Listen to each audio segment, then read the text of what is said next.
परमेश्वर कहता धर्मी लोग खजूर के समान फलेंगे और फूलेंगे। उसने दूसरा पेड़ का नाम क्यों नहीं लिया? अगर परमेश्वर में आपने तौबा कर ली है तो याद रखो उसने खजूर का नाम लिया। या तो आपको बेस्ट होना है या वर्स्ट होना है, या नरक या स्वर्ग, बीच का कोई भी प्लेस क्रिश्चियन लोगों के लिए नहीं है।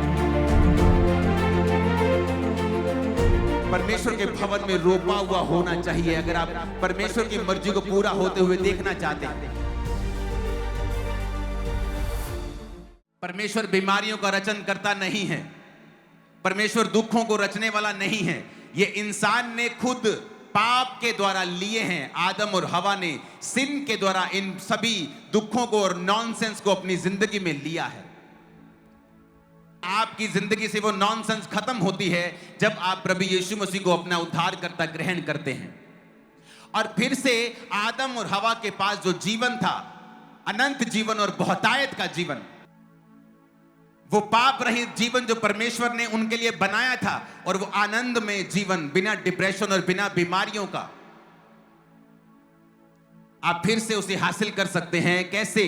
जब आप प्रभु यीशु मसीह में अपने जीवन को फिर से खुदा को सौंप देते हैं और आप कहते हैं कि आप उसी तरीके के अनुसार चलेंगे जैसे आपको चलने के लिए बनाया गया था। प्रभु यीशु मसीह ने भी यही कहा है। उसने कहा मेरे धर्म और राज्य की खोज कर, दुनिया की सब वस्तुएं तेरे पीछे पड़ के तुझे मिल जाएंगी। अन्य जाति इन्हीं वस्तुओं की खोज में रहती हैं। हम क्या खाएंगे, क्या पिएंगे, कहाँ रहेंगे, मेरी शादी कैसे होगी, मेरा घर कैसे बनेगा, मेरी जिंदगी कैसे सेटल होगी, मेरी बीमारी कैसे जाएगी, मैं कब अपने परिवार वालों को सेटल कर पाऊंगा, मेरी जिंदगी में खुशी कब आएगी। प्रभु यीशु मसीह ने कहा अन्य जाति इन वस्तुओं की खोज में रहती हैं पर पाती नहीं, पर मैं तुमसे कहता हूं तुम ऐसा मत करना, इन वस्तुओं की खोज मत करना, तुम मेरे धर्म और राज्य की खोज करना। ये वस्तुएं अपने आप तुम्हारे पीछे पड़ के तुम्हें मिलेंगी। और जब आप तौबा करते हैं, प्रभु यीशु मसीह की ओर मुड़ते हैं और पाप रहित जीवन जीते हैं, उसके बाद परमेश्वर वही जीवन जो आदम और हवा के लिए परफेक्टली बनाया गया था, आपकी लाइफ में वो एंटर होना शुरू होता है। गिदोन के लिए ड्रीम लाइफ थी कि वो उस अन्न को संभाल रहा था कि इस अन्न को कोई भी शैतान दुश्मन देख ना सके। काश मैं अच्छा खा सकूं, अच्छा पी सकूं। लेकिन जब परमेश्वर का दूत उसके पास आकर कहता है हे शूरवीर सूरमा, यहोवा तेरे संग है, यानी परमेश्वर तुम्हें एक लीडर, एक अगुवा बनाना चाहता है और पूरे इजराइल को फलिश्तियों के हाथ से तेरे द्वारा छुड़ाना चाहता है, तो ये एक बड़ी लाइफ थी जो उसने सोची भी नहीं थी। आज मैं आपको परमेश्वर की आत्मा के द्वारा प्रोफेसी कर सकता हूं, ऐसी जिंदगी जो आपने सोची भी नहीं है, आज आप पाकर जाएंगे अगर आपने इस वचन को सुना। अगर आप इन वचनों को जानते, सुनते और मानते हैं तो आप परमेश्वर के द्वारा उस ड्रीम लाइफ को हासिल करेंगे जो परमेश्वर ने आपके लिए सोची हुई है। पहला काम, अपने पड़ोसी को बोलो तौबा करना, सोच को चेंज करना, अलग तरह से सोचना, धर्म के चश्मे से प्रभु यीशु मसीह को नहीं देखना, क्योंकि वो धर्म परिवर्तन करने नहीं, वो जीवन परिवर्तन करने के लिए आए हैं। आमीन। अब जब आप आज फैसला कर चुके हैं कि ठीक है, मैं यीशु मसीह को अपना जीवन देता हूं, मैं यीशु मसीह के अनुसार, उसके वचनों के अनुसार चलूंगा और मैं तौबा करता हूं, उसके बाद क्या?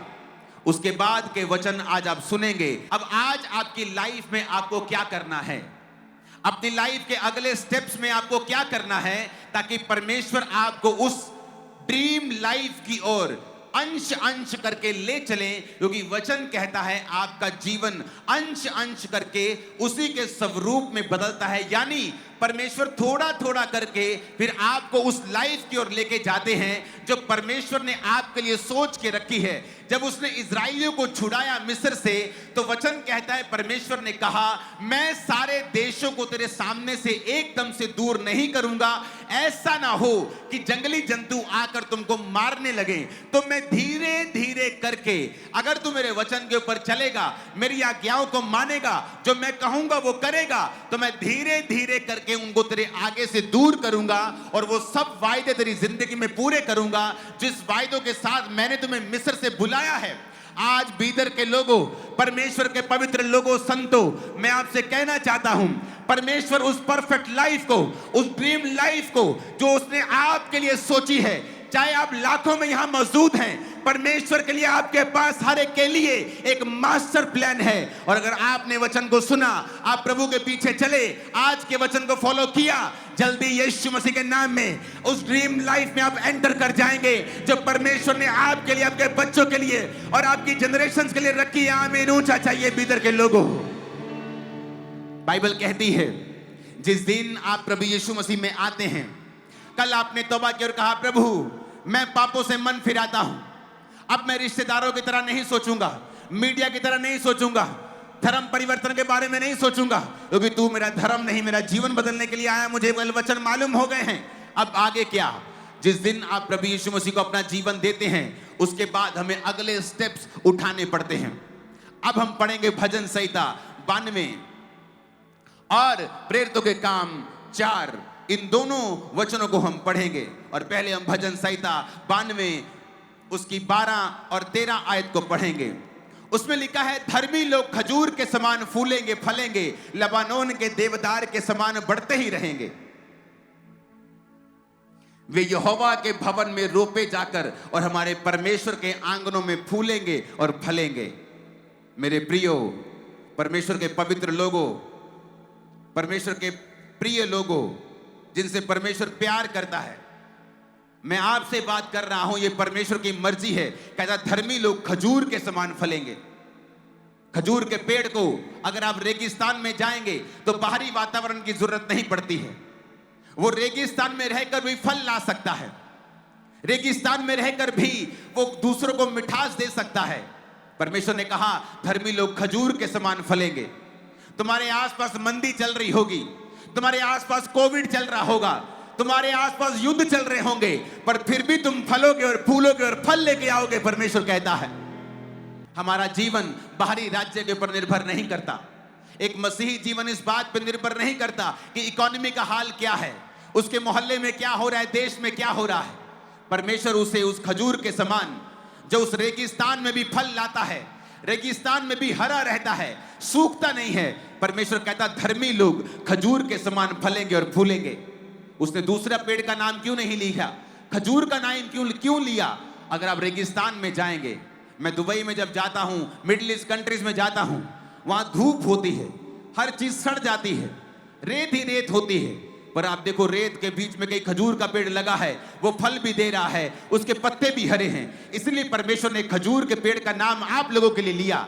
ये कोई मायने नहीं करता तुम्हारे आसपास क्या हो रहा है, तुम्हारे फाइनेंस, तुम्हारी लाइफ में, हमारे देश में, इकोनॉमी में, दुनिया में युद्ध चल रहे हैं, कोई मतलब नहीं। परमेश्वर कहता मुझे, अगर मैं तेरे साथ हूं और तू मेरी निगाह में धर्मी है, तो तू खजूर के समान फलेगा और फूलेगा और देवदार के समान बढ़ता जाएगा। यह परमेश्वर की मर्जी है आप लोगों के लिए। आप जानते हैं परमेश्वर जब नाम लेता है पेड़ों के, तो उसके पीछे एक बड़ी स्टोरी होती है। वचन कहता है, यीशु मसीह ने कहा तुम लोग अंगूरों की, मैं बेल हूं, तुम लोग मेरी डालियां हो, मेरा पिता किसान है। उसने क्यों कहा वो अंगूरों की बेल है? उसने क्यों नहीं कहा वो सेब का पेड़ है? क्या सेब का पेड़ अच्छा नहीं है? क्यों नहीं कहा उसने कि वो आम का पेड़ है? कितने अच्छे अच्छे आम आ रहे हैं आपके, मैं खा रहा हूं यहाँ पे, बड़े टेस्टी हैं। लेकिन उसने कहा तुम सेब का पेड़ नहीं हो, तुम आम का पेड़ नहीं हो, तुम तो अंगूरों की बेल हो। क्योंकि आप देखते हैं अंगूरों के रस लाखों रुपए में बिक जाते हैं, हाँ, लेकिन आप अंगूरों की बेल की एक और बात देखते हो, जब वो सूख जाती है उससे कोई फर्नीचर नहीं बनता है, कोई बेड नहीं बनता, कोई सोफा नहीं बनता, कोई छड़ियां नहीं बनती।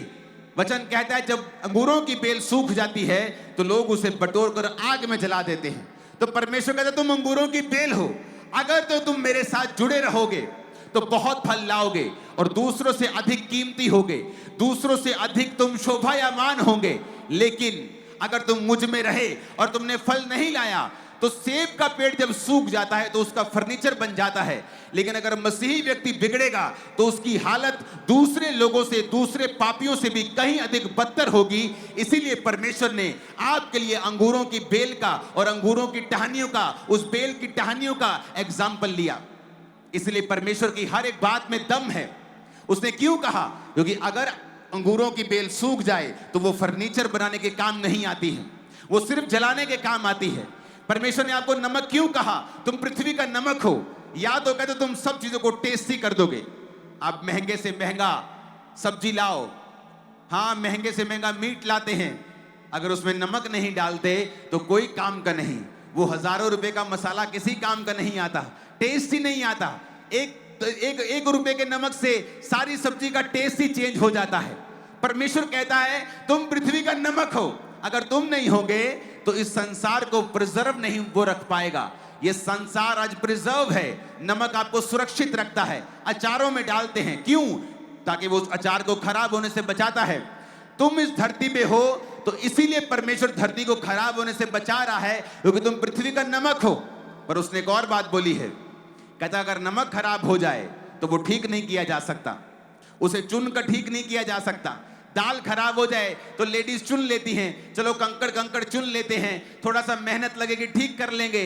लेकिन अगर नमक खराब हो जाए तो उसे ठीक किया नहीं जा सकता, वो फिर पांव के नीचे आता है और रौंदा जाता है। तो परमेश्वर ने हमें ये वार्निंग दी है मसीह लोगों को कि या तो मैं तुम्हें बेस्ट करूंगा तो या तुम वर्स्ट होंगे, या तो टॉप पे होंगे या सबसे नीचे होंगे, या तो आशीषित होंगे या तो श्रापित होंगे। पर कहता आशीष और श्राप भी मैंने तुम्हारे हाथ में दे दिए हैं।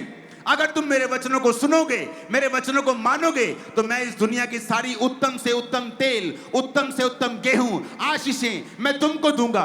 पर अगर तुम मेरे वचनों को नहीं मानोगे तो मैं दुश्मनों को आज्ञाएं दूंगा कि वो तुम पे कब्जा कर लें। ऐसा ही है वचन, या तो आपको बेस्ट होना है या वर्स्ट होना है, या नरक या स्वर्ग, बीच का कोई भी प्लेस क्रिश्चियन लोगों के लिए नहीं है। अगर परमेश्वर में आपने तौबा कर ली है तो याद रखो उसने खजूर का नाम लिया। उसने कहा अगर तुम मेरे में आ गए हो तो याद रखो अब तुम्हारी इकोनॉमी के हिसाब से तुम्हें बरकत नहीं मिलेगी, मैं तुम्हें बरकत दूंगा। मेरे पास ऐसी टेस्टिमनीज हैं, कोविड के दिनों में जब दुनिया के 70-80% बिजनेस इफेक्ट हुए, बहुत से बिजनेसेस बंद हो गए, आज तक बंद हैं। मेरे पास चर्च में गवाहियां हैं जो कोविड के टाइम में बिजनेस शुरू हुए और परमेश्वर ने लाखों करोड़ों तक पहुंचाए कोविड के टाइम से, विश्वासियों के बिजनेस। वचन कहता है मैं तुम्हें खजूर की नहीं बढ़ाऊंगा। खजूर को किसी पानी की जरूरत नहीं, कोई पाइप लगा के उसको पानी देने नहीं जाता है खजूर को। परमेश्वर ने खजूर को ऐसा बनाया है और उसने कहा तुम खजूर के समान फलोगे।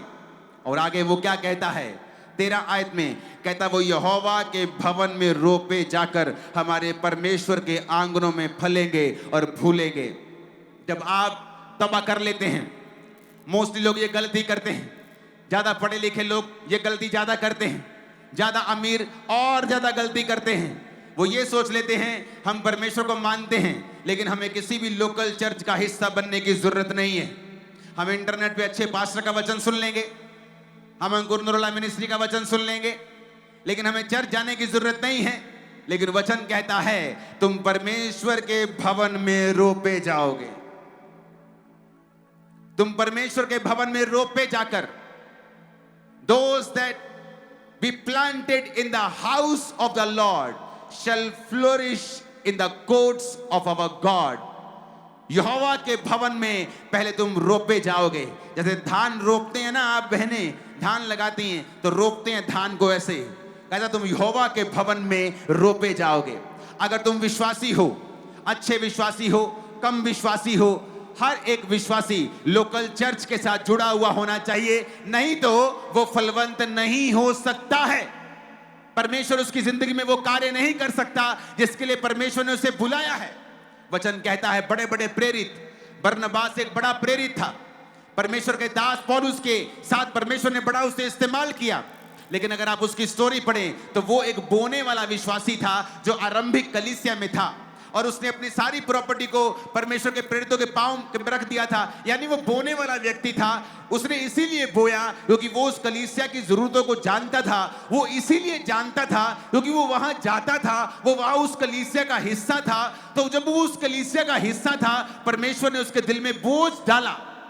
आप सब बोने वाले उस दौर में नहीं जा सकते हैं कि परमेश्वर आप सबको कह रहा अपने घरों को बेच दो।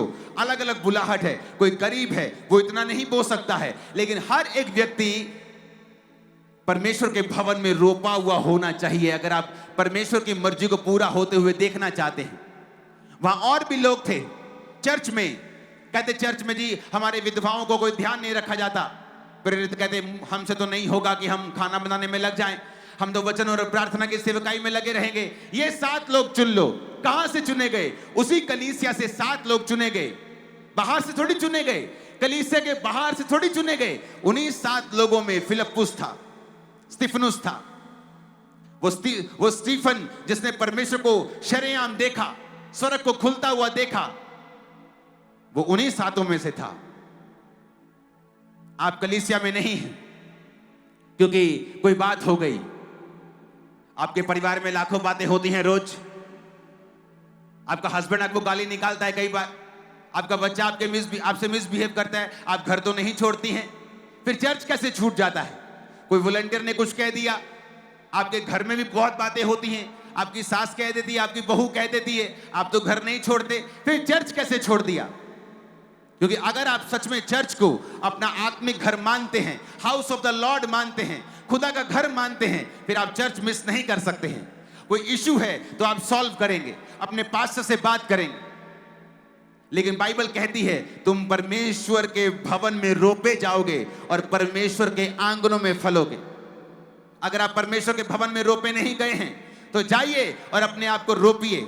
वचन कहता है आरंभिक कलीसिया रोज प्रेरितों के संग रोटी तोड़ने यानी संगति करने में, रोटी तोड़ने में लोलीन रही और परमेश्वर बहुत से विश्वासियों को उनके संग मिला देता था।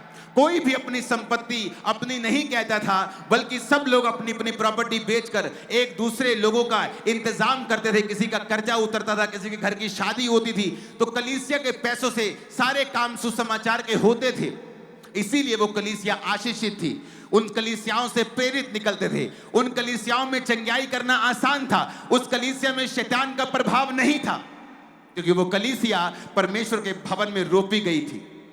अगर आपने तौबा कर ली है, आप चाहते हैं नॉनसेंस दूर हो जाए, आपने परमेश्वर को अपना जीवन दे दिया है, तो अब आपको चर्च ढूंढनी है।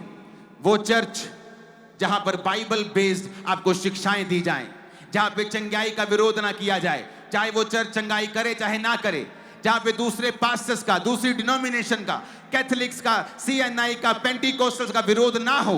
कोई भी विरोध जहां पे ना हो, जहां प्रेम की बात हो, फिर आपको वो चर्च को ज्वाइन करना है और उसके बाद सेवा करनी है। छोटी से छोटी सेवा, बड़ी से बड़ी सेवा, और आपको परमेश्वर के भवन में लगाए जाकर, रोपे जाकर वहां काम करना है, क्योंकि परमेश्वर उसी के जरिए आपको आशीषित करेगा। पौलुस कहता अब मेरा परमेश्वर तुम्हारी हर घटी को महिमा सहित मसीह यीशु में पूरा करेगा। किस कलीसिया को बोला? सारे क्रिश्चियंस को बोला? नहीं। अगर आप बाइबल को डीपली स्टडी करेंगे तो यह वचन सारे क्रिश्चियन लोगों के लिए नहीं बोला गया। यह वचन उस कलीसिया के लिए बोला गया था जो कलीसिया पौलुस की आर्थिक सहायता कर रही थी। पौलुस कहता मुझे पैसा नहीं चाहिए, आपका पैसा मुझे नहीं चाहिए, आपका पैसा यही खर्च हो जाएगा आज के क्रूसेड पे ही। पौलुस कहता मुझे तुम्हारा पैसा नहीं चाहिए, तुम जो पैसा दे रहे हो उससे सुसमाचार के काम हो रहे हैं। अब कहता है तुमने जो सुसमाचार के कामों में मेरी सहायता की है, अब मेरा परमेश्वर तुम्हारी हर घटी को इज्जत के साथ पूरा करेगा। सबके लिए नहीं था, उस खास kind of people, some group, खास ग्रुप के लिए था जो परमेश्वर के काम के लिए आगे आए थे। उनके लिए वो आशीष पौलुस के मुंह से रिलीज हुई थी, सबके लिए नहीं थी। वो लोग जो कभी टाइट नहीं देते, खुदा के भवन में नहीं जाते, प्रार्थना में नहीं है, पवित्रताई में नहीं है, वो बोलते परमेश्वर तूने कहा है तू हर घटी को पूरा करेगा। अरे तुझे थोड़ी कहा है, तुझे थोड़ी कहा है, वो तुझे नहीं कहा परमेश्वर ने। बाइबल पढ़, किसको कहा है, किस कलीसिया को कहा है, क्यों कहा है, कब कहा है, कैसे कहा है, ये भी पढ़ साथ में। अगर तू उसको लेना चाहता है तो वैसा ही बन जा।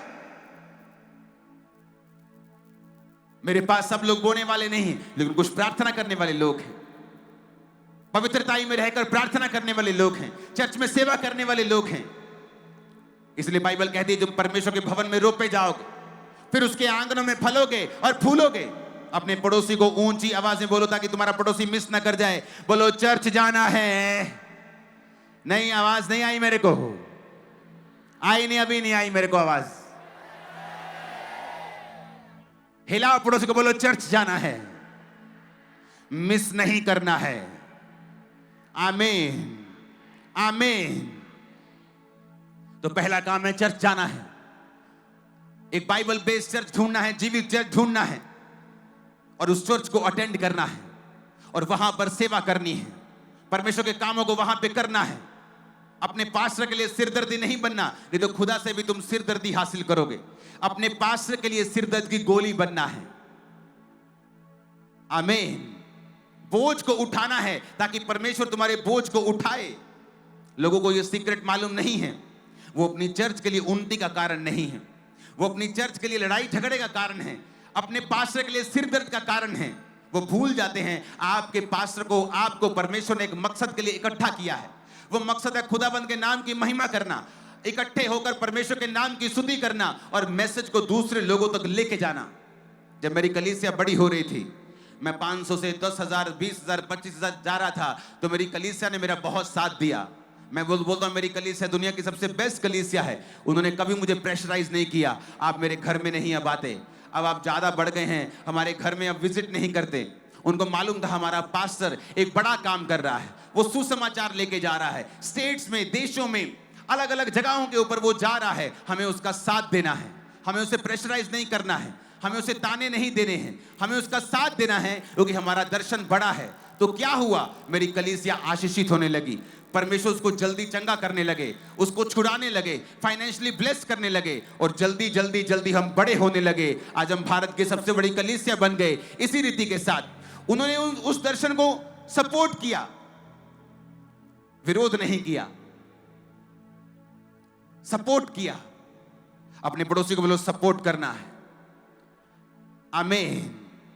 दूसरा पॉइंट आप लिखेंगे, पहला पॉइंट है आपको चर्च में जाना है, वहां रोप पे जाना है, विजिटर नहीं बनना चर्च में, वहां रोप पे जाकर, रोप पे जाना, लगाए जाना, ऐसे घुस जाना है, नहीं तो तुम कहता फ्लोरिश नहीं हो सकते। खुदा के आंगनों में फिर तुम फल फूल नहीं सकते हो जब तक तुम रोपे नहीं जाओगे वहां पे। सेकंड काम जो आपने करना है, इब्रानिया 12 उसकी 1 आयत में लिखा है, इसलिए अब जबकि गवाहों का एक बड़ा बादल हमको घेरे हुए है, तो आओ हर एक रोकने वाली वस्तु और उलझाने वाले पाप को दूर करके वह दौड़ जिसमें हमें दौड़ना है, धीरज से दौड़ें। मोस्टली पास्टर्स जब आपको वचन देते हैं, कलीसिया क्या गलती करती है, वो वचन वचन सुन जाती है, एक बड़े क्रूसेड के ऊपर तौबा कर ली, लेकिन उसके बाद एक काम आपको करना है, क्योंकि बाइबल कहती है वर्कआउट साल्वेशन के लिए, उद्धार के लिए कहता है वर्कआउट करना है, काम करना है। जो परमेश्वर ने तुम्हें उद्धार दे दिया है, अब उसमें तुम्हें काम करना है। और पहला काम यह है, अपनी जिंदगी में से हर एक बुरे कनेक्शन को, कहता रोकने वाली वस्तु, उलझाने वाले पाप को दूर कर दो। अगर तुम्हारी जिंदगी में तौबा करने के बाद ऐसे दोस्त हैं जो तुमको भरमाते हैं शराब पीने के लिए, जो तुमको भरमाते हैं दूसरी सिस्टम, वो सब जगहों पे जाने के लिए जो परमेश्वर ने हमें मना किया है, तो आपको उन कनेक्शंस को आज काटना है। जो बाइबल में लिखा है व्यभिचार से दूर रहे, वो फोन की सारी गंदी एप्स, वो सारी सब्सक्रिप्शंस, उन्हें कैंसिल करना है। कहता हर एक उलझाने वाली वस्तु, उलझाने वाला पाप और रोकने वाली वस्तु, उसको दूर करना है। तुमने, परमेश्वर ने नहीं करना, तुमने करना है, तुमने करना है। वो रॉन्ग कनेक्शन, वो रॉन्ग कॉन्टैक्ट, वो रॉन्ग व्हाट्सएप, वो रॉन्ग चैटिंग, वो रॉन्ग पॉर्न पिक्चरें देखना, कहता डिलीट करना है अपने फोन से, दोबारा उसकी तरफ नहीं जाना है। गवाहों का एक बड़ा बादल हमें घेरे हुए है। आपने देखा परमेश्वर ने कार्य की है, वो कार्य कर रहा है। गवाहों के बड़े बादल हमारे बीच में हैं। लोग आपको टेस्टिमनीज दे रहे हैं, मैं आपको टेस्टिमनीज दे रहा हूं, आपके यहीं के लोग, बीदर के लोग चंगे होकर आपको गवाहियां दे रहे हैं। तो कहता गवाहों का बड़ा बादल आपको घेरे हुए है, पर कहता उलझाने वाली, पाप और रोकने वाली वस्तु को दूर करना है तुमको। अगर आपने कल का वचन सुना, आपने तौबा कर ली और आपको मालूम हो गया कि प्रभु मेरे जीवन की नॉनसेंस को खत्म करेगा, मैं अपना जीवन उसे देता हूं, उसके बाद भवन में जाना है। उसके बाद वो सारे कनेक्शन का कट कर देने हैं जो आपको रोक सकते हैं उस ड्रीम लाइफ से जो परमेश्वर ने आपके लिए सोची हुई है। जब मैं परमेश्वर में आया तो हम एक यूथ ग्रुप में थे, मेरे जैसे बहुत से यूथ वहां पे था, लेकिन वो यूथ इस बात को नहीं समझा कि परमेश्वर का काम, जब आप किसान एक धान को रोपता है तो अगले दिन वहां नहीं चला जाता कि धान हो गया, कितना बड़ा हो गया। अगर आप 10 दिन बाद भी जाते तो आपको लगता है कि यार ये तो वही का वही है, क्योंकि वो टाइम लगता है उसे बड़ा होने में, फिर फल लाने में, फिर उसे पकने में टाइम लगता है। एक खाने वाली वस्तु जिसको हम अभी खाएंगे और खत्म हो गई, वो उसको इतना टाइम लग रहा है, तो आपकी जिंदगी में भी उसको बनाने में भी टाइम लगता है। ये छू मंतर नहीं है, ये कोई जादू टोना नहीं है। यीशु मसीह जादू टोना करने के लिए आपको अपने पास नहीं बुलाता है। ये छू मंतर नहीं है कि आप आए और अगले दिन ठाक कुछ हो गया। आपकी लाइफ को परमेश्वर बनाता है। वो लोग क्या करते थे? सुबह को चर्च अटेंड करते थे, शाम को व्यभिचार करते थे। चर्च में सहेलियां बनाई हुई थी, बाहर सहेलियां बनाई हुई थी, व्यभिचार करते थे, और तब मैं और वो एक जैसे लगते थे, कोई फर्क नहीं था। वो भी तालियां बजाते थे चर्च में, मैं भी ताली बजा के वर्शिप करता, कोई फर्क नहीं था। आशीष में भी कोई फर्क नहीं था, उसके पास भी बाइक था, मेरे पास भी बाइक था। 3-4 साल ऐसे चलते रहे। लेकिन वचन कहता है जिस व्यक्ति ने चट्टान के ऊपर घर बनाया है, वो व्यक्ति, टाइम लग सकता है लेकिन जब आंधी और तूफान आएगा, उस चट्टान पे बना हुआ घर कभी ढहेगा नहीं, कभी गिरेगा नहीं। लेकिन जिसने रेत पर घर बनाया है, जब आंधी तूफान आएगा वो घर ढह जाएगा।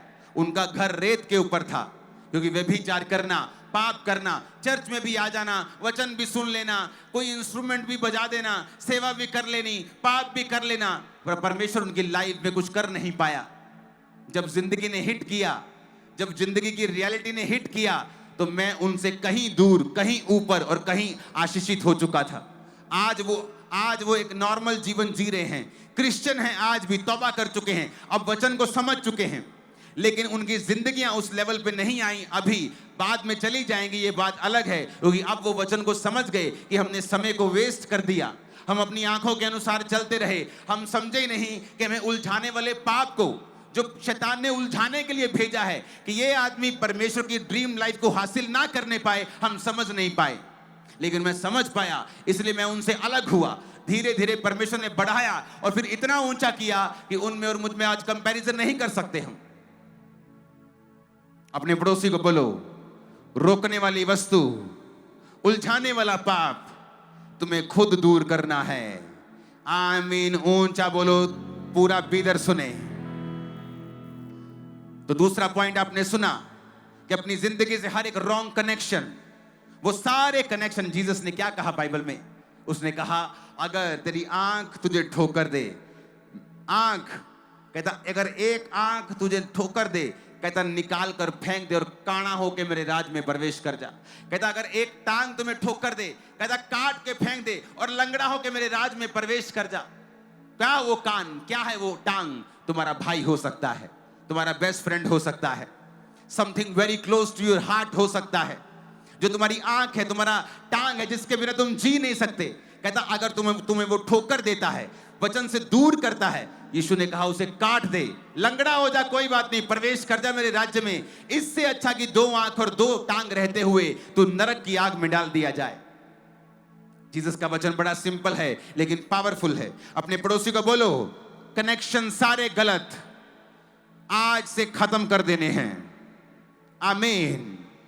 आपको मालूम है, जब आप प्रार्थना करने के लिए बैठती हैं, आपकी पड़ोसन आपके पास आकर चुगलियां करने लगती है, आपको फोन आता है आपकी कजन का और वो आपका 1 घंटा वेस्ट कर देती है। क्या आपको नहीं मालूम उसी आंख की परमेश्वर बात कर रहा है?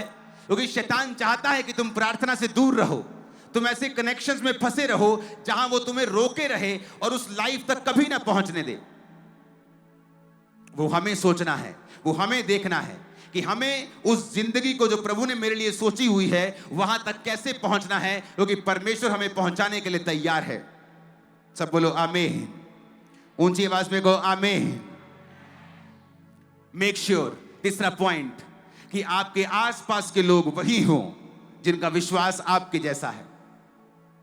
हम सबसे प्यार कर सकते हैं, अपने दुश्मनों से भी प्यार कर सकते हैं, सब उन लोगों से प्यार कर सकते हैं जो हमारे दुश्मन हैं, पर कहता संगति उन लोगों के संग करनी है जिनका विश्वास तेरे जैसा है।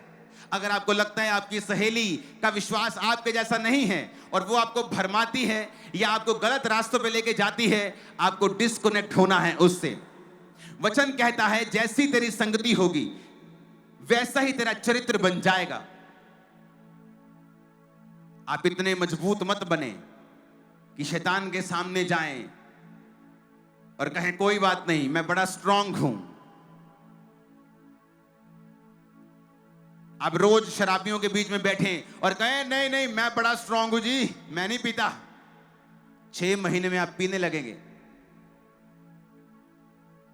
यीशु ने कभी नहीं कहा, उसने कहा शैतान तेरे पास आएगा तो मैं तुझे बचाऊंगा। यूसुफ जब उसकी बॉस की बीवी ने उसके साथ उसे गलत काम करने के लिए कहा, यूसुफ ने बैठकर समझाया नहीं उसको, लिखा वो भागा, उधर से भागा। कहता व्यभिचार से भागो। काउंसलिंग करने की जरूरत नहीं है उसको जो तो तुम्हारे पर बुरी आंख रख रहा है कि मैं चर्च में अपनी सहेली को लेके आया हूं जी, इसको परमेश्वर छू ले। अरे तो दूसरों को बचा, छू लेगा खुदा, इसको नहीं भी छुएगा कोई बात नहीं। हजारों बाहर मरे हुए लोग बैठे हैं, छुएगा उसको, लेके आ उनको लेके आ बाहर। ये क्या कर रहा था चर्च के बाद? मैं उसको छोड़ने के लिए जा रहा था उसके घर। किसको? ये जवान सिस्टर को। तेरे को बूढ़ी नजर नहीं आई चर्च में कोई बहन? इसको तू छोड़ने के लिए जा रहा था घर में? तेरे को ये जवान नजर आई छोड़ने के लिए घर में? तेरे को हजारों लोग नजर नहीं आए तेरी उम्र से दुगने बड़े? क्योंकि हम खुद चाहते हैं कि शैतान हमारी जिंदगी में काम करे, फिर हम रोएं और प्रभु को कहें तूने ऐसा क्यों होने दिया। यूसुफ ने जितना मर्जी, वो आत्मिक था, दर्शन देखता था, प्रोफेटिक वरदान उसके ऊपर थे, फिर भी कहता वो भागा। उसने काउंसलिंग नहीं की, उसकी समझाने की कोशिश नहीं की, व्यभिचार से भागा कहता वो। आप शराबियों के बीच में नहीं बैठ सकते। आप दो उनको वचन, मैं उनको वचन देता हूं, मैं उनसे नफरत नहीं करता हूं। चर्च में शराब पी के लोग आ जाते हैं, मैं नफरत नहीं करता हूं। वचन दो, परमेश्वर के बारे में बताओ, उन पे प्रार्थना करो, उन्हें प्यार करो, उन्हें हक करो। संगति करने के लिए परमेश्वर ने नहीं कहा है, क्योंकि जैसी तुम्हारी संगति होगी वैसे तुम्हारा जिंदगी हो जाएगा। परमेश्वर ने कहा तुम रेत के समान हो। रेत को औरतें रेत को लेती है और बर्तन को साफ करती हैं। रेत बर्तन साफ करती है, खुद गंदी नहीं होती। तुमको साफ करना है दूसरों को, लेकिन यह भी ध्यान रखना कि तुम खुद गंदे ना हो जाओ। Hallelujah, hallelujah. क्योंकि ये वही रोकने वाली वस्तुएं हैं, उलझाने वाले पाप हैं, जो एक विश्वासी को उस ड्रीम लाइफ से दूर रखते हैं जो खुदा ने उनके लिए सोची होती है। और फिर वो बोलते हैं हमारी लाइफ में परमेश्वर की मकसद पूरा क्यों नहीं हुआ, हमारी जिंदगियां आम विश्वासियों की जैसी क्यों हैं, हमारी जिंदगियां दूसरे अन्य जाति लोगों की तरह क्यों हैं, उनमें और हम में कोई फर्क नजर क्यों नहीं आता? क्योंकि उनमें और तुम्हारे चरित्र में भी कोई फर्क नजर नहीं आता परमेश्वर को। इसीलिए तीसरा पॉइंट, अपने पड़ोसी को जोर से बोलो, बोलो गवाही देनी है। नहीं, आवाज नहीं आई मेरे को। प्रकाशित वाक्य 12 उसकी 11 में लिखा है, वो मेमने के लहू के कारण और अपनी गवाही के वचन के कारण उस पर जयवंत हुए। उन्होंने अपने प्राणों को प्रिय ना जाना, यहां तक कि मृत्यु भी सह ली। आपको परमेश्वर एक गवाही देता है, नशे की गवाही दे दी, अब उसे कहता रोज देना है। वो तुम्हारे लिए एक हथियार है। उस गवाही को फिर संभाल के रखना है, उसको खराब नहीं होने देना। नशे को दोबारा नहीं करना, पाप में दोबारा नहीं जाना, क्योंकि वो गवाही एक बीज के समान है। यीशु ने कहा प्रभु का राज्य एक ऐसे बीज के समान है जो राई का बीज है, लेकिन जब वो बड़ा हो जाता है तो दूसरे पेड़ों से भी बड़ा हो जाता है और आकाश के पक्षी उस पर बसेरा करते हैं। शैतान जब देखता है कि आपकी गवाही बनी है, आपने नशा छोड़ दिया, पाप छोड़ दिया, वो चाहता है फिर से आप वही पाप करें, वही नशा करें, ताकि आपकी गवाही खराब हो। क्योंकि शैतान के ऊपर फतेह पाने का एक तरीका है कि आप अपनी गवाही को रोज दें। परमेश्वर के भवन के साथ जुड़ जाएं, हर गलत काम को डिस्कनेक्ट कर दें, अपनी गवाही को रोज दें। आपकी लाइफ में आप बड़ी बरकत को आता हुआ देखेंगे। अगर आप रोज अपनी गवाही को देंगे तो याद रखो परमेश्वर का आत्मा आपकी जिंदगी में बड़े कार्यों को करेगा। जब आप गवाही देते हैं तो क्या होता है? आप इनडायरेक्टली ये बोल रहे हैं कि मेरी जिंदगी का मालिक प्रभु यीशु मसीह है। मेरा ध्यान रखने वाला प्रभु यीशु मसीह है, मेरी जिंदगी के लिए रिस्पॉन्सिबल प्रभु यीशु मसीह है। जब आप गवाही देते हैं, आप इनडायरेक्टली अपनी लाइफ को परमेश्वर के हाथों में सौंपते हैं और आपकी जिंदगी फिर सेम नहीं रहती है। अपने पड़ोसी को बोलो, गवाही देना है रोज। संगति ढूंढनी है जिनका विश्वास तेरे जैसा हो, बल्कि और अच्छा हो। हर एक कनेक्शन को जो शैतानी है उसे खत्म कर देना है। परमेश्वर के भवन में जाना है, गवाही को देना है। ऊंची आवाज में कहो आमीन। एक विश्वासी जब परमेश्वर के वचनों को सुनता है और उसे सारे पॉजिटिव नजर आने लगते हैं, उसे नजर आने लगता है उसकी गवाही, उसकी हीलिंग, उसकी डिलीवरेंस, सब बरकतें, अनंत जीवन, सब कुछ उसे पॉजिटिव नजर आने लगता है। लेकिन जब जिंदगी में उसकी परीक्षाएं आती हैं तो वो सारा कुछ फेड होने लगता है और उसे सब कुछ झूठा लगने लगता है, क्योंकि वो वचन को नहीं जानता है। आज मैं आपको बताऊंगा वचन में क्या लिखा है। इफिसियों 6 उसकी 11 आयत में लिखा है, परमेश्वर के सारे हथियार बांध लो कि तुम शैतान की युक्तियों के सामने खड़े रह सको,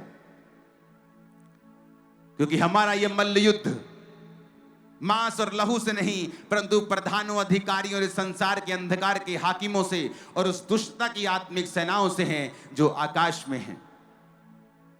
इसलिए परमेश्वर के सारे हथियार बांध लो ताकि तुम बुरे दिनों में सामना कर सको और सब कुछ पूरा करके स्थिर रह सको। इसका मतलब परमेश्वर ने हमें अलर्ट किया है। उसने नहीं कहा कि तुम्हारी जिंदगी में परीक्षा नहीं आएंगी या बुरे दिन नहीं आएंगे। उसने कहा कि तुम्हारी जिंदगी में तुम्हें हथियार बांधने हैं, क्योंकि तुम अकेले नहीं हो। तुम्हारा एनिमी, तुम्हारा दुश्मन शैतान है। उसने तुम्हारे विश्वास को देख लिया है, तुम्हारी तौबा को देख लिया है। अगर तुम हथियारों को बांधोगे नहीं तो तुम उसका सामना नहीं कर पाओगे। तुम्हें हथियारों को बांधना है उसका सामना करने के लिए, क्योंकि जब ट्रायल्स आते हैं, जब परीक्षाएं आती हैं। जब मैं मसीह में सेवकाई में आया तो मैं एक अपना चलाया लाखों रुपए डेली की इनकम वाला बिजनेस छोड़ के आया था। मैं फेल हो गए, परमेश्वर में नहीं आया, बिजनेस में फेल हो गए, चलो पास्टर बन जाओ। मैं चलाया बिजनेस। लोग अमेरिका में नहीं कमाते थे जितना मैं इतना पंजाब में कमाता था, और मैं अपनी टेस्टिमनी देता था रोज। परमेश्वर ने मुझे ब्लेस किया है, परमेश्वर ने मुझे फलवंत किया है।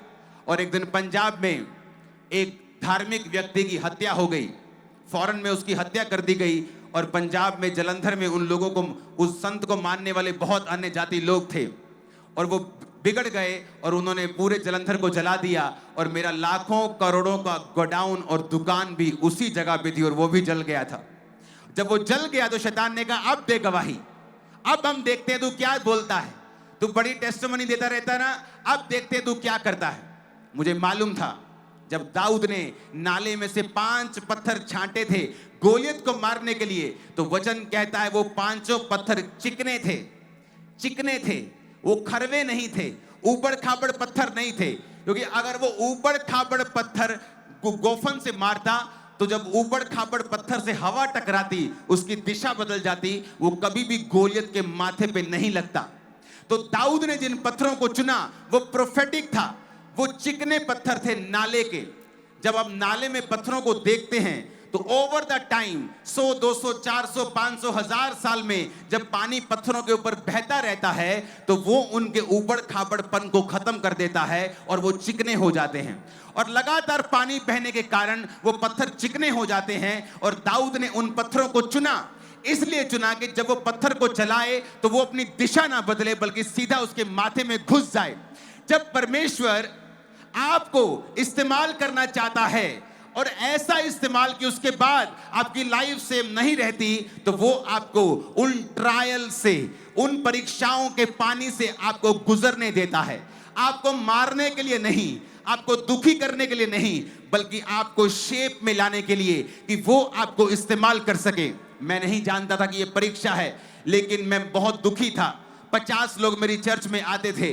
जब उनको ये घटना हुई, जब उनको ये खबर मिली कि हमारी चर्च का सारा नुकसान हो गया, कि चर्च के जो पास्टर हैं उनका सारा बिजनेस जल गया, 90% स्टॉक जल गया, सब कुछ जल गया, वो आए और सुबह बोलने लगे आकर, पास्टर जी अब हम बहुत दुखी हैं, हम अफसोस करने के लिए आए हैं, बहुत बुरा हुआ, हम प्रार्थना करेंगे। मैंने कहा वचन में क्या लिखा है? हमारे साथ क्या कुछ बुरा हो सकता है? क्या वचन में नहीं लिखा कि सब बातें मिलकर भलाई को पैदा करती हैं जो मसीह यीशु से प्रेम करते हैं, अर्थात जो उसकी इच्छा के अनुसार बुलाए गए हैं? क्या मैं वचन पे यकीन करूं या तुम्हारी सिंपैथी लूं? वचन कहता है कि सब बातें मिलकर भलाई को पैदा करती हैं। मैंने ठान लिया, मैं रोऊंगा नहीं, मैं दुखी नहीं होऊंगा। हाँ, थोड़ा दुख हुआ, एक दिन दुखी रहा, लेकिन वचन ने मुझे संभाला, क्योंकि वचन पढ़ने वाला मैं आदमी था। इसलिए नहीं कि मैं वचन से प्यार करता था, इसलिए कि 2004 में 5 में मुझे जब मेंटल अपसेट के दौरे पड़ते थे तो सिर्फ वचन पढ़ने से ही मैं चंगाई हासिल कर पाता था। तो उसके कारण मैंने वचन को पढ़ना शुरू किया। मेरे को आदत पड़ गई वचन पढ़ने की। जब आदत पड़ गई तो ठीक होने के बाद भी वो आदत बरकरार रही, तो वचन मेरे दिल में आ गया। देखो परमेश्वर ने कैसे कार्य किया। जब मेरे पे परीक्षा आई, जब मेरा दुकान जल गया, गोडाउन जल गया, काम जल गया, सब कुछ खत्म हो गया, मंत्रियों को फोन किए, फायर ब्रिगेड को फोन किए, कोई आने के लिए तैयार नहीं था, गाड़ियां जल गई। आज भी इंटरनेट पे डाल के देखो, सारी उस एरिया की गाड़ियां ऐसे घरों के बाहर जला के चले गए वो लोग। तो परमेश्वर ने कहा, क्या तू विश्वास करता है जो वचन में लिखा है कि सब बातें मिलकर भलाई को पैदा करती हैं? क्योंकि बहुत से लोग ठोकर खाते हैं। जब मसीह में आते हैं और प्रभु देखता है कि मैं जो इतना बड़ा जीवन इसे देने वाला हूं, क्या ये काबिल भी है उस जीवन के? क्या ये परीक्षा में स्थिर रहेगा? क्या ये मुड़ेगा तो नहीं? क्या प्रार्थना कम तो नहीं कर देगा? चर्च जाना बंद तो नहीं कर देगा? रोजे रखना बंद तो नहीं कर देगा? क्या ये सचमुच मुझी को मानेगा कि नहीं मानेगा? परमेश्वर ने मुझे चेक किया। मैंने लोगों को बोला, अब मैं खुदा पे विश्वास करता हूं कि हम और बढ़ेंगे। 2008 में जो चर्च 50 लोगों की थी, 2011 और 12 में वो चर्च पंजाब की सबसे बड़ी चर्च बन चुकी थी अगले 4 सालों के अंदर अंदर। परमेश्वर ने कार्य किया। वो विश्वास के साथ कार्य करता है, विश्वासियों के संग कार्य करता है, वो पक्षपात नहीं करता। जब उसने मेरी जिंदगी में विश्वास को देखा कि ये आदमी वचन पे चल रहा है और वचन को मान रहा है, इतने नुकसान होने के बावजूद भी परमेश्वर ने कार्य किया, ऐसा कार्य किया, ऐसा कार्य किया। आप सब लोग, पूरा भारत उस कार्य को जानता है जो परमेश्वर ने उस कलीसिया में किया, और वही कार्य वो आपकी लाइफ में करना चाहता है। जब परीक्षाएं आती हैं, वो आपको मारने के लिए नहीं होती, बल्कि आपको शेप में लाने के लिए होती है। आप, ताकि जब परमेश्वर आपको लॉन्च करे, आप इधर उधर ना हो जाओ, आप हवा से बहक ना जाओ, आप निशाने से चूक ना जाओ। इसलिए परमेश्वर जब आपको पानी के नीचे रखता है, जिसके 2 मतलब हैं, पानी वचन को भी दर्शाता है, यानी जब आप वचन पढ़ते हैं, आप वचन को रोज सीखते हैं, रोज बाइबल के साथ समय बिताते हैं, और दूसरा परीक्षाओं में स्थिर रहते हैं, गाली नहीं निकालते खुदाबंद को, चर्च जाना बंद नहीं करते, निराशा में शराब पीने नहीं चले जाते, निराशा में व्यभिचार करने नहीं चले जाते। आप खुदा से प्यार करते हैं और प्यार करते हैं और रोजे रखते हैं, वचन में और घुसते हैं। परमेश्वर आपको चेक करता है, और जिस दिन आप ये वचन मान लेंगे, जिस दिन आप परीक्षा में स्थिर रहेंगे, खुदा को दिखा देंगे कि आप सचमुच उसकी संतान हैं। याद रखिएगा, जो वचन मैं आपको सिखा के जा रहा हूं, इसको बार बार सुनिएगा, पहले दिन को और दूसरे दिन को। ये आपकी ड्रीम लाइफ तक पहुंचा देंगे जो आपने सोची भी नहीं है। आप वो जिंदगी जिएंगे जो आपने सोची भी नहीं है। आप वो जिंदगी जिएंगे अपने परिवार समेत, मैंने कहा, जो आपने सोची भी नहीं, आप इमेजिन भी नहीं कर सकते। आमीन। मेरे को ऊंचे वाले चाहिए, आमीन। मेरे को साथ चाहिए ऊंची आवाज में। हालेलुया। हर साज और होंठ आमीन बोलता हुआ नजर आना चाहिए। हालेलुया। आमीन आमीन। ऊंची आवाज में।